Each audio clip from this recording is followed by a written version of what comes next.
কি চলছিল state of mind মনে হচ্ছে? তো আমার জানা নেই অতটা। সকালবেলা খবর আসে ওর মা রান্না করছিল, 10টার দিকে হবে বোধহয়। আমরাও বাড়িতে ছিলাম। হঠাৎ ও খবর পেয়ে চিৎকার চেঁচামেচি করে সঙ্গে সঙ্গে বেরিয়ে যায় গাড়ি। আমাদের একজন ছেলে ছিল, তাকে সঙ্গে পাঠাই আমি, ওর সঙ্গে যাইটুকু। তারপরে গিয়ে দেখি ও সায়েন্সলেস, তারপরে হসপিটাল, ডেথ ওখান থেকে ঘোষণা করে। তারপরে বাকি যে সরকারি সিস্টেম আছে, পোস্টমর্টেম আদি হয়।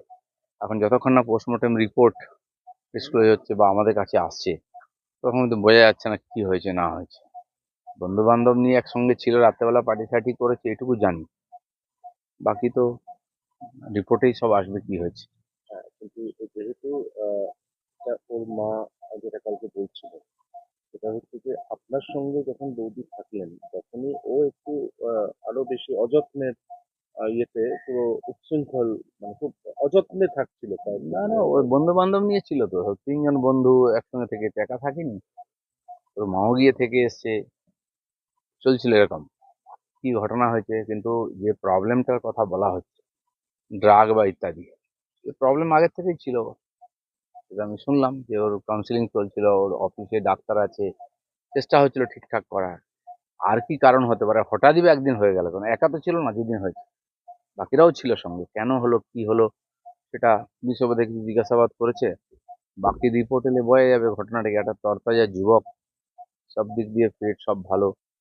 এখন কি চলছিল ভেতরে জানার সময়, আজকে যে আমরা দেখছি যুব সমাজের মধ্যে নেশার যে প্রভাব, তার এটা একটা নমুনা। কতদূর হয়েছে, কি হয়েছে, কি নেশা নিয়েছে কিনা, সে তো কিছু বলতেই পারেনি, সে তো আগেই শেষ হয়ে গেছে, কিছু করার সুযোগও ছিল না। আমার মনে হয় আগামী দিনে সেটা বেরোবে, এবং এই ব্যাপারটা একটা বড় শিক্ষা আমাদের সবার জন্য। আজকে আমাদের ছেলেমেয়েরা কোথায় যাচ্ছে, কি করছে, তাকে মানুষ করে দেওয়া মানে খালি পড়াশোনা করিয়ে শিখিয়ে দিলাম, চাকরি পেয়ে গেল, এটাই সব নয়। তারপরে এত বড় রিস্ক থাকছে, এটাই চিন্তার বিষয়।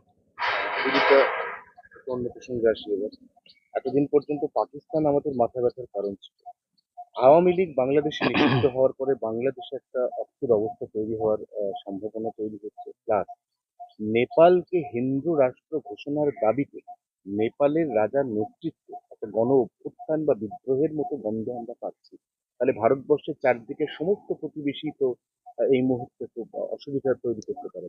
না দেখুন, এগুলো তো কোনো নতুন ঘটনা নয়। যেদিন থেকে বাংলাদেশ হয়েছে তখন থেকে আনরেস্ট চলছে বাংলাদেশে। তো আগের যে সেনাপ্রধান, এদেরকে হত্যা করা হয়েছে, খুব হয়েছে, মুজিবুর রহমানকে হত্যা করা হয়েছে। যখন দেখুন ক্রিয়া হবে তার প্রতিক্রিয়া হবে, যদি হিংসাত্মক ঘটনা হয় তার প্রতিক্রিয়া একদিন হবে। পাকিস্তানের ঠিক তাই হয়েছে। আর এটা পাকিস্তান বাংলাদেশ নয়, এটা ইসলামিক কান্ট্রি বলে এটা হচ্ছে। মূলত দুটোই মৌলবাদী দেশ, আর তার জন্য